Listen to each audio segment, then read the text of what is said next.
I was thrilled to see that there's a YouTube video about the HIBAR Research B. And if you listen to the very beginning of it uh, and listen to Shirayu, her quote that she starts out with, and it's wonderful, is, "Did you get into research based on a passion to change the world around you? And have you felt confined within the bounds of academia?" So it turns out that she's not alone in wondering about that. This is a cartoon that a colleague of mine sent that says what I think a lot of academics feel, and certainly I felt for most of my career. I bark and I bark, but I never feel like I affect real change. So, what's this about, and what can we do about it? Well, I think it's partly about the fact that the way we do science isn't quite up to the task with some of the really challenging problems we face. There are different names for these kinds of problems, but one of them that you may have heard of are wicked problems. And I'm just going to do the shorthand for this and say this is where scientific uncertainty and divergent values collide. This little cartoon gets at some of it. You know, scientists in the simplest form, and this is obviously a caricature, think about simple causal pathways, whereas the world is full of complex causal pathways with lots of uncertainty and interactions among factors that influence the system and lag effects and on and on. But that's not even the worst or the hardest part. Um, People vary tremendously in their values, attitudes, preferences, worldviews, identities that influence what they think a problem is, what they think is causing the problem, and what they think we should do about it. So if we're going to use science or the kind of knowledge that comes out of universities to help tackle these problems, we're going to have to think about it pretty carefully because a lot of the things we've tried in the past haven't worked so well. There are many different kinds of research strategies for addressing wicked problems and other complex challenges. This is just a partial list. It goes on and on. The top one, of course, is HIBAR, and I think very highly of that approach, but it's not the only one, and there are ways in which there are either subtle to reasonably large difference in these approaches. I just tried to make the bottom one a little bit more evident. Sustainability science is one that I put in bold because that particular approach has strongly influenced some of the work my colleagues and I have been doing. But and these have enough in common that I think any of them would take us in a good direction towards being more effective in working on these problems. So I just want to say that we created the Mitchell Center for Sustainability Solutions as a way to tackle a particular kind of a problem, the problem of sustainable development, which for us, we think of as the twin challenge of improving human well-being and improving the well-being of the natural world, or at least protecting it so it doesn't get degraded. And so we're not just trying to figure out how to do that, we're trying to connect different forms of knowledge with actions that actually have an impact on the ground. So that's kind of the mission and vision for the Mitchell Center. This is kind of with a word cloud, what that might look like. We think that what we need to do is engage with a lot of different kinds of partners. Tell you more about that in a sec. Who themselves have different goals, different values, and bring different knowledge and know-how to this kind of work. So we created a portfolio of partnerships mostly in Maine, but sometimes beyond, that look at a wide range of what we think of as sustainability challenges related to agriculture and other food systems, to forestry, to renewable energy, to fisheries, to climate change, to municipal planning, and many partnerships, as I'll mention, with indigenous communities. So we purposefully, each of these projects, we've done more than 50, tend to have teams of faculty and students, maybe 5 to 10, together with a number of partners. Lots and lots of collaborations with all levels of government, business and industry, non-governmental organizations, and many partnerships with indigenous communities led by indigenous faculty and students, as I'll explain. And we live and work on the unceded lands of tribal nations that together call themselves the Wabanaki Confederacy. And what that name refers to, people of the Dawnland. I'm actually not going to tell you a lot more about the Mitchell Center and how we went about this. But if you want to know more, here's a version of our creation story. It was published in something called Issues in Science and Technology. And we kind of tried to say that this academic ivory tower that some people think is just fine the way it is, we think it has to be rebuilt. But now what I want to do, instead of telling you the large pictures, I want to tell you the stories of 3 students that I think, maybe like you, are trying to change the world. Now, I'm not these students, right? So I don't know the stories the way they do, but I know all of these students. Some I know quite well. 2 of the 3 that I'm going to talk about, I've published papers with. Um, and nonetheless, I'm sure I'll leave important things out. And if they were telling their stories, they'd be much better. So I encourage you to invite them to come hang out with you in Zoom or somewhere interesting out maybe in your part of the world. So this is Gabby Hillier. Gabby came to the University of Maine to do a master's degree in marine science and policy. And right away, she got to working with faculty who were focused on tidal estuarine ecosystems on the coast of Maine. We have a very long coastline. And shellfishing resources and shellfishing livelihoods have been important in these places for millennia. Obviously, the indigenous communities, this was part of their whole lifeways, and more recently for many others who live along the coast. But for example, clam flats as well as mussels, the clam flats sometimes get closed because of impaired water quality, and that's often due to fecal-borne pathogens, and many of those are washing off the land, especially as we get increasingly extreme kind of precipitation, which is coming with climate change in our part of the world. So there were real questions by local communities, shellfishing, people involved in shellfishing, saying, when their clam flats get closed by state policy by measuring these fecal-borne pathogens, some places get flushed out quickly and they can begin to, 175 people on one of these estuaries that could no longer clam, then when they reopen, they go back to work. But other parts of the estuary stay closed much longer, and they wanted help figuring out what was going on. Those communities, Gabby started to spend a lot of time there to get to know what challenges they were facing and what they'd already figured out. They did a great job, the communities, of identifying pollution sources from sewage treatment plants that weren't working the right ways, other things like that. But there were still a lot of mysteries about clam flats that it looked like just were not flushing out and getting clean enough for harvesting to begin again. And so she realized one of the big questions, she and her advisors, that they really needed to understand the circulation patterns of these complex shaped estuaries much better, like down in the lower right is the Medomic estuary. And what she did, the communities didn't have much money. This is not a way to get rich, is to be a clammer, trust me.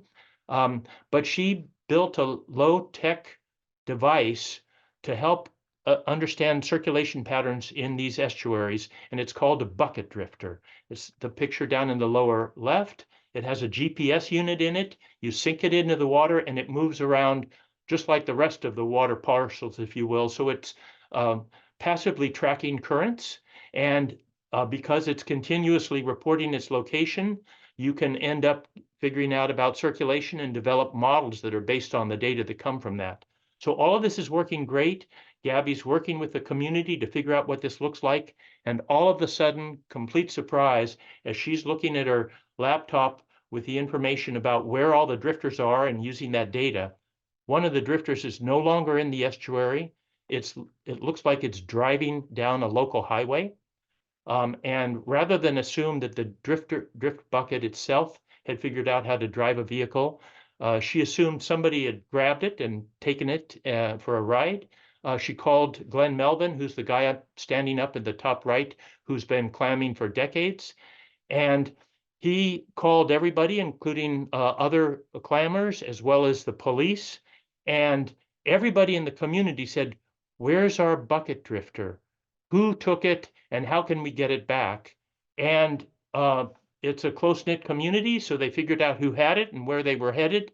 I don't know all the details of this story, but let's just say the bucket drifter ended back where it belonged relatively quickly. But here's the part of the story that I don't think any of us would have imagined when she started her master's degree on this work. The community itself went from thinking of this as a research project by a student at the university to something they were all doing together. There was this shared commitment to the work. There was a shared commitment to recovering the missing bucket drifter. And I got to tell you, I've been sitting next to Gabby and Glenn Melvin and lots of community members, and the bond that they have formed through this work is really powerful. So I just want to say that you build these relationships even as you're doing your research. So just to quickly tell you where Gabby is now, she completed her PhD last year. She's won a prestigious fellowship with our National Oceanic and Atmospheric Administration, a little bit like your DFO. She totally wants to keep doing this work. And we asked her a couple questions about it, and here's what she said. I love working on an interdisciplinary team. It's immensely comforting to have multiple brains working together. We asked her what sustains her in this work, and she said, what sustains me is helping to solve problems, serving communities, and seeing my work influence new management decisions. So that's one story, and I'm going to tell you two shorter ones. This is someone named Sam Roy, also a wonderful student. He did all his degrees at the University of Maine, bachelor's, master's, and PhD. And by the time I met him, he just was finishing his PhD, and he identified as as someone doing theoretical geodynamics. So just in case you have no idea what that means, here's one of the papers from his dissertation. And the fact that I'm neither able to pronounce most of the words in the title and certainly can't tell you what they mean gives you some sense of how much of a theoretical geodynamicist Sam really was at that time.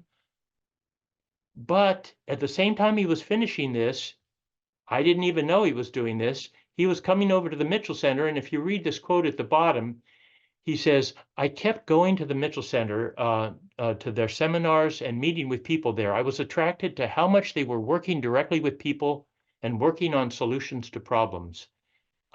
If you told me that someone who had done theoretical geodynamics would become interested in working on interdisciplinary teams with real-world partners to solve problems, I would have said, no way. But Sam has become exactly that kind of person. He finished his PhD.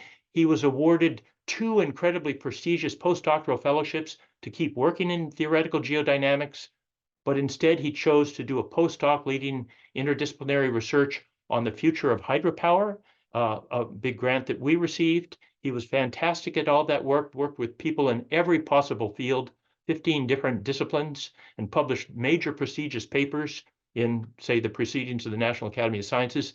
But that wasn't even the most exciting thing for Sam. Sam wanted even more to be able to do more work with real world communities on real problems. So when he got done with the postdoc with us, he joined state government and was actually leading a lot of the Maine emergency management agencies' work with coastal communities that are facing huge problems with floods and coastal storms and sea level rise.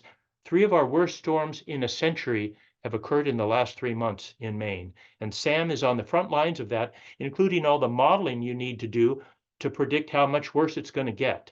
So Sam is a great example of someone who isn't just trying to change the world, he's doing it right here. One final story like this, if I can. This is Jasmine Lamb. Jasmine is a Passamaquoddy, a member of the citizen of the Passamaquoddy tribe. There are 2 reservations, and hers is the Sabayak reservation. She was an undergraduate, and she was probably headed to becoming a speech pathologist, but she met up with a really wonderful colleague of mine, Sharon Klein, who calls herself an interdisciplinary energy researcher.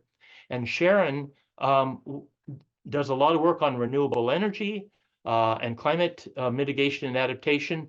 But she also, some of the low-hanging fruit for reducing greenhouse gas emissions is just to improve energy efficiency. And Sharon was working with a local NGO on something called window inserts. This is a picture of this where volunteers from around the community come together, build these low-tech but high-efficiency window inserts. We have lots of old houses in Maine, and this really helps tighten them up. Jasmine bumped into Sharon as an undergraduate, worked on that project, and from there she just took off.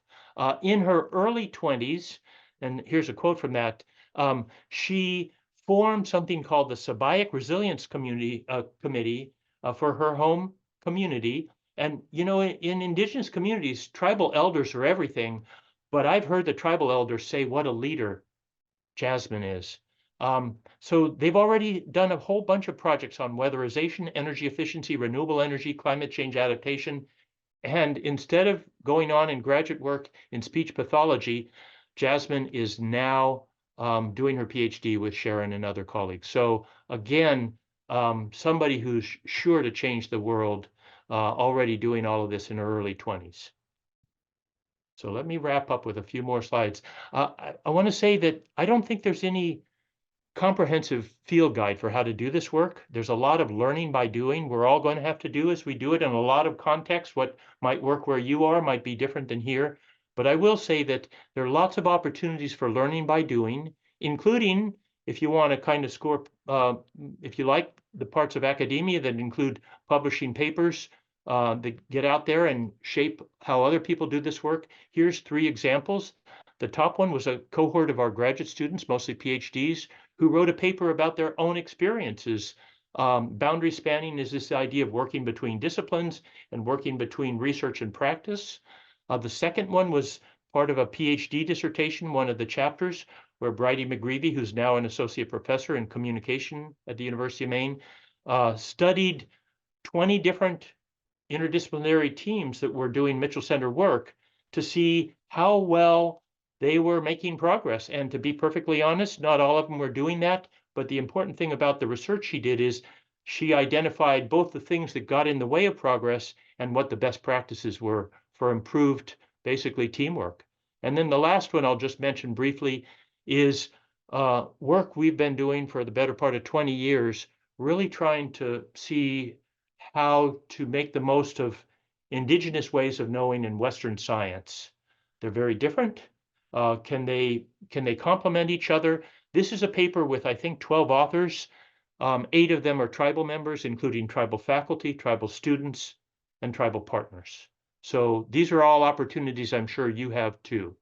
It's all about relationships. This is somebody who worked on environmental policy at UC Santa Barbara, Orrin Young.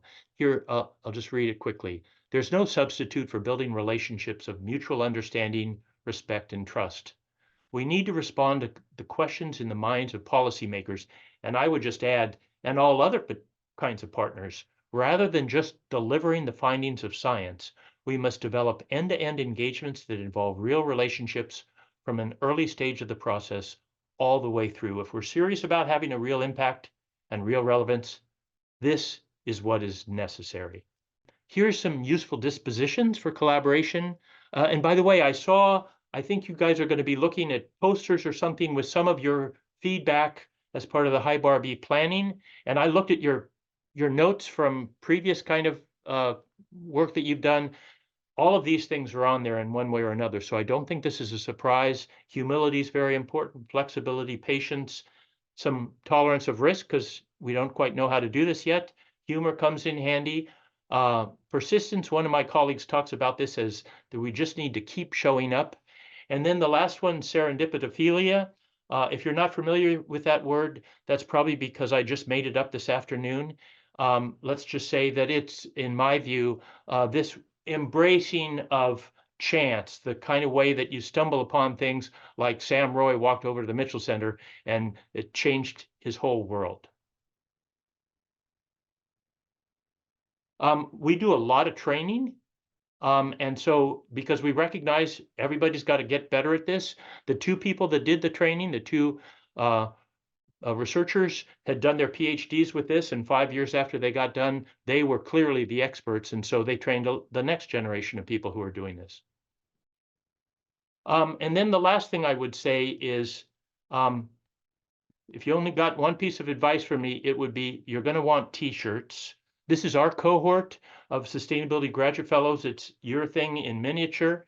And the T-shirt says, "Building a better world, beginning in Maine." So that's my story, and happy to answer any questions.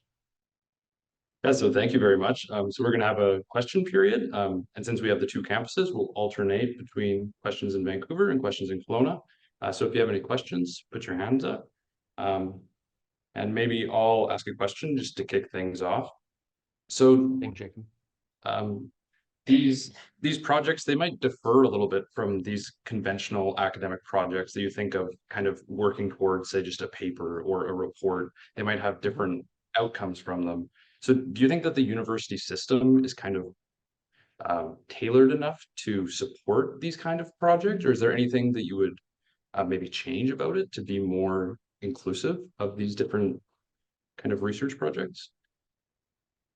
Yeah, so I think one thing to say is there's a lot of variation in how far along not just different universities are in supporting this kind of work, but even within a university, certainly mine, it varies even with different departments.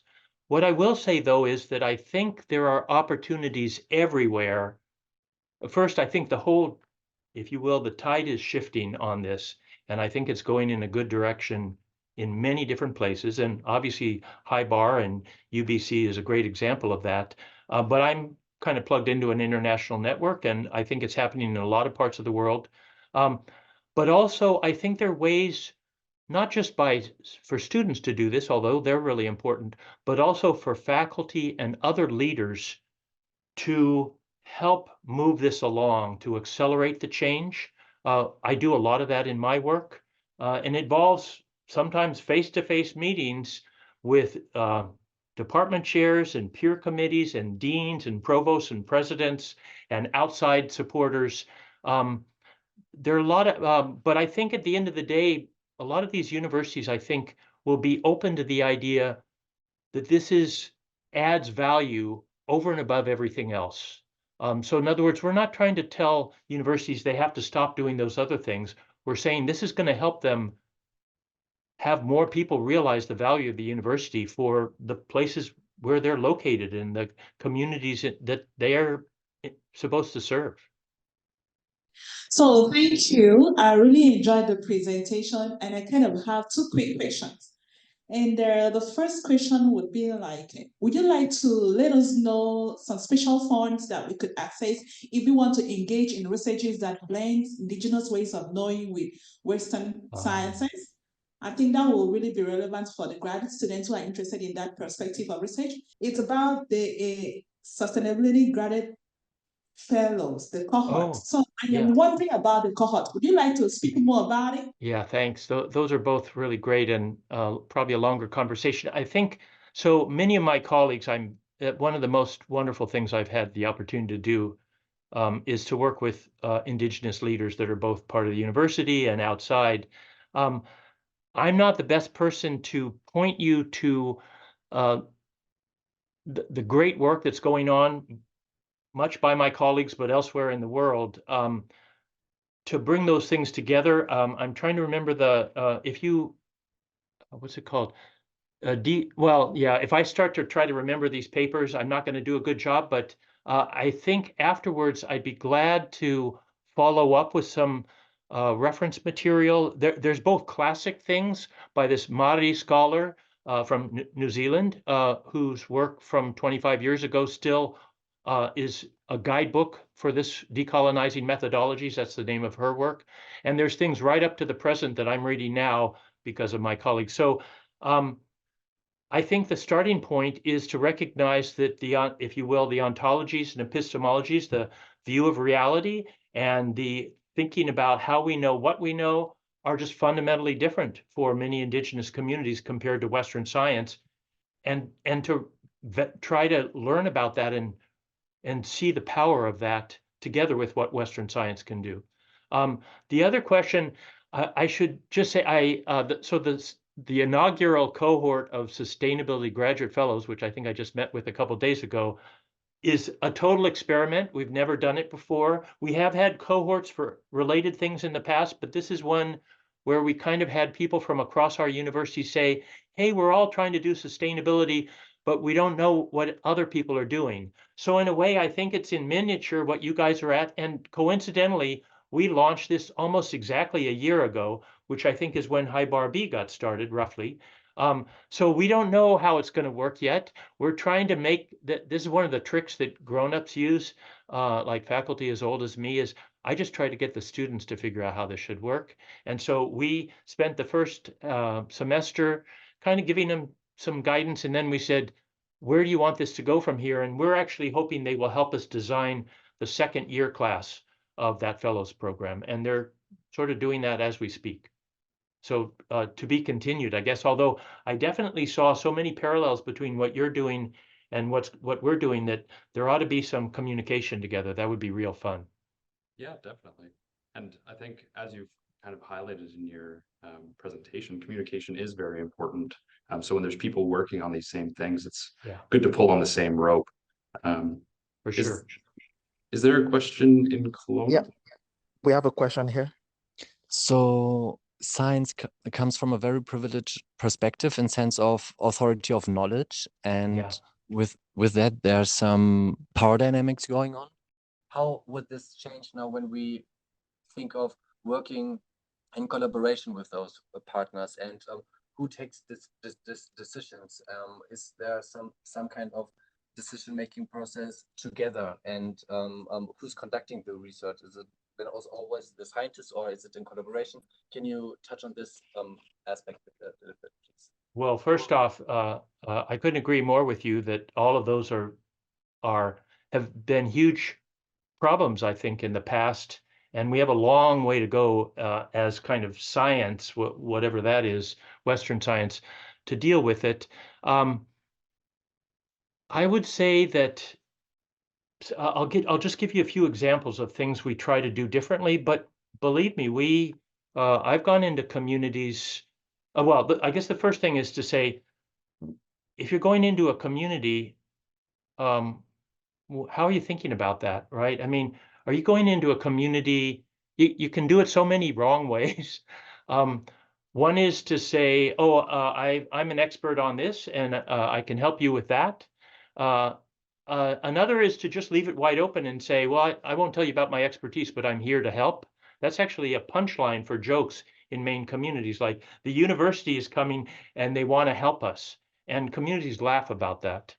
I think the one of the better things to do is to try to build relationships and just learn about these, try to understand a little bit more about what communities are dealing with. Sometimes you can even do it from a distance. There's stories in the newspaper, or whatever is left of journalism, that are reporting on what's going on in communities and what kind of challenges they're facing and what they're able to make progress on and have figured out, and where they still need help. The help might just be money. It might be different kinds of technical expertise. It might be kind of capacity development. And it often has to do with them, where we live, with making sure that young people are involved in this. We have a kind of an aging demography in Maine. So getting young people to work with these communities is a really big deal. But humility is hugely important. And this, your point about the power imbalance, this is why all our projects with Indigenous communities, pretty much, are led by Indigenous faculty and students. They can still have the same problems, but at least they're starting from a better place, because they were raised in those communities and they have all those relationships. In fact, I saw your little Post-it notes or something on that Michelle sent me, and a lot of them had to do with trying to tap into existing relationships when you do this work. Of course, some of those relationships might be problematic, but if they're good and there's some trust and there's some reciprocity, I would say definitely have somebody go introduce you to community members and just get to know them. My question is around, for those of us who might end up working in academia, in the future. Yeah. One thing I've noticed with different professors that I've worked with is that this work is not recognized in terms of their path towards tenure. And so I'm wondering, from your experience at the center, if you've had any luck or any advice for other universities in terms of how to change that dial. Yeah, so that's sad is the first thing I'll say. Not because of anything you've done, but just that universities can be that way. Just to give you a sense of so I left a very prestigious university and came to one that probably didn't seem to some people as prestigious, precisely because I thought the University of Maine was more likely to value this work. I didn't need that to work for me, but I wanted to make it easier for the faculty I tried to help to actually be successful. And I can say that every single faculty member, over 50 just at the University of Maine, a lot of the others are at other universities, have all gotten tenure and promoted while doing this work. Now, there were times when we had to work quite hard to overcome some of the barriers that I think you're probably referring to, which can be very challenging. I would say a couple things. There's if you go Google, what's it called? Institutional Challenge Grants at WT Grant Foundation, you'll see that even big foundations are starting to be really frustrated with universities not being more open and supportive of this kind of work. And they're dangling big grants in front of those universities to get their act together. And I'd also say, well, I think one of the really interesting things that relevant to you, if you're going to want to be an academic, which I think is, you might have to pick carefully what university you want to go to, because some will be more supportive than others, and maybe it will depend on your field and other things.